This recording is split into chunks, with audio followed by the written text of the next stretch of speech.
Assalamualaikum warahmatullahi wabarakatuh. Perkenalkan, saya Najwa Rizky Awalia dengan NIM G701230991 kelas B. Saya akan menjelaskan analisis atme salbutamol untuk memenuhi tugas kimia medisinal dengan dosen pengampu Dr. Jamaluddin S. Farm MSI. Di sini saya akan menggunakan Swiss atme untuk mempermudah melihat sifat fisikokimia dan farmakokinetik atau atme dari obat salbutamol. Struktur dan identitas molekul. Salbutamol juga dikenal sebagai albuterol, sebuah obat bronkodilator yang umum digunakan untuk asma. Dengan rumus kimia C13H21NO3, berat molekulnya 239,31 gram per mol. Gugus fungsinya memiliki fenol, alkohol sekunder, dan amina sekunder yang membuatnya sangat polar, sehingga sifatnya yang mudah larut air atau hidrofilik membuatnya efektif sebagai obat inhalasi yang bekerja cepat di paru-paru namun sulit menembus jaringan lemak atau sistem saraf pusat secara pasif. Hubungan struktur dan sifat fisika kimia. Struktur menentukan polaritas, lipofilisitas, dan ionisasi. Pada salbutamol didapatkan log P yaitu 1,22 menunjukkan bahwa molekul ini bersifat hidrofilik atau lebih suka air daripada lemak. Pada TPSA yaitu 72,72 menunjukkan salbutamol cenderung bekerja di perifer atau paru-paru dan sulit masuk ke sistem saraf pusat. Nilai di bawah 140 biasanya dianggap baik untuk penyerapan di saluran pencernaan.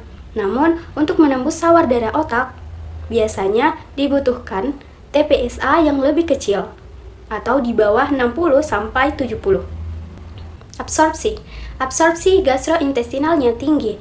Ini menunjukkan senyawa tersebut mudah diserap oleh usus setelah diminum secara oral. Kelarutannya sangat baik, yaitu 8-9 mg per mililiter. Kelarutannya yang tinggi sangat penting agar obat dapat terlarut dalam cairan lambung atau usus sebelum diserap ke aliran darah. TPSA kurang dari 140 memenuhi syarat untuk absorpsi oral yang baik. TPSA lebih dari 60, nilai ini menunjukkan molekul cukup polar. Hal ini membuat penetrasi melalui membran lipid atau lemak menjadi agak terbatas karena sifatnya yang polar. TPSA kurang dari 60 dan kurang lipofilik, molekul ini sulit menembus sel secara langsung atau difusi pasif. Ia lebih mengandalkan celah antar sel paraseluler atau bantuan protein pembawa atau transporter untuk masuk ke peredaran darah. Sehingga hubungan struktur pKa polaritas mempengaruhi absorpsi. Permeabilitas membran. Log P rendah 1,22, nilai ini menunjukkan molekul bersifat hidrofilik. TPSA cukup tinggi 72, menandakan molekul memiliki banyak gugus polar, banyak donor atau akseptor. Keberadaan ikatan hidrogen ini meningkatkan interaksi dengan air, namun menghambat kelarutan dalam lemak.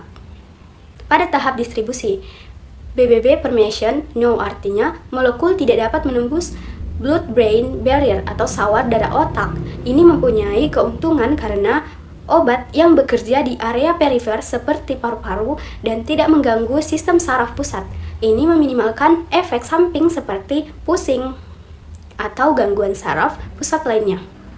Log Kp atau skin permeation minus 7,54 cm per second rendah menunjukkan bahwa molekul ini sangat sulit diserap melalui kulit. Ini mempertegas bahwa molekul tersebut bersifat hidrofilik dan lebih cocok diberikan melalui inhalasi atau oral daripada melalui plester kulit atau transdermal patch. Sawar biologis. Mengapa molekul ada yang tidak dapat menembus sawar darah otak? Karena bersifat polaritas yang tinggi, banyak ikatan hidrogen, lipofilisitasnya rendah. Prinsip dari menembus sawar darah otak yaitu harus bersifat lipofilik, molekulnya kecil dan non-polar. Sedangkan salbutamol bersifat polar dan memiliki banyak ikatan hidrogen, sehingga tidak memenuhi dan membuat salbutamol tetap ada di sirkulasi perifer. Metabolisme. Salbutamol tidak menghambat CYP1A2, CYP2C19, CYP2D6, CYP3A4, artinya molekul ini tidak mengganggu kerja enzim pemecah obat di hati. Hal ini meminimalkan resiko interaksi obat, drug-drug interaction, sehingga aman jika pasien mengonsumsi obat ini bersamaan dengan obat yang lain. Jalur utamanya adalah konjugasi atau sulfasi karena adanya gugus hidroksil. Ekskresi. Ekskresi menjelaskan bagaimana tubuh membuang sisa obat agar tidak terjadi akumulasi yang beracun.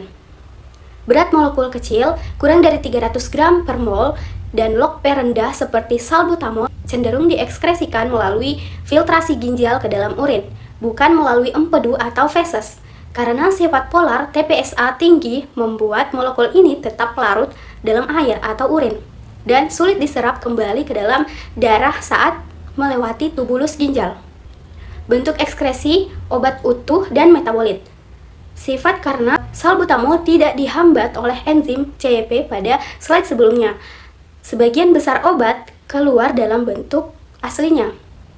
Gugus hidroksil mempermudah proses konjugasi sulfat yang membuat molekul menjadi jauh lebih polar sehingga proses pembuangan di ginjal menjadi sangat cepat dan efisien. SAR, Structure Activity Relationship, atau hubungan struktur dan aktivitas dari salbutamol. Struktur menentukan aktivitas. Pertama, kelarutan, sifat polar atau banyak gugus hidroksil, memastikan obat larut dengan baik di cairan tubuh. Kedua, interaksi reseptor. Struktur salbutamol dirancang agar pas masuk ke dalam reseptor beta 2 di paru-paru. Ketiga, distribusi jaringan. Seperti yang diprediksi oleh nilai log P rendah dan TPSA tinggi, obat ini tidak menyebar ke sembarang tempat, terutama otak, sehingga mencegah efek samping saraf pusat, sehingga aktivitas lebih spesifik dan aman. Yang terakhir ada drug likeness, yaitu memprediksi apakah suatu molekul memiliki peluang besar untuk menjadi obat yang sukses jika diminum secara oral. Lipinski 0 pelanggaran menunjukkan potensi absorpsi yang sangat baik.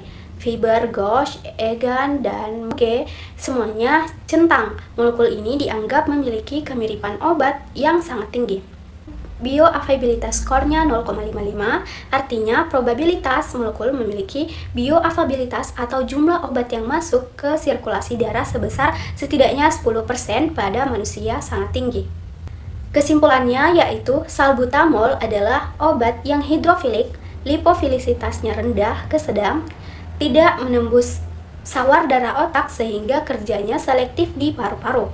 Absorpsinya baik tetapi permeabilitas membran terbatas. Profil atmosfernya aman di metabolisme pada fase 2 dan disekresikan melalui urin. Dan sesuai untuk terapi inhalasi atau oral serta efek samping minimal pada tubuh secara keseluruhan. Sekian dari saya, mohon maaf apabila ada salah kata. Wassalamualaikum warahmatullahi wabarakatuh.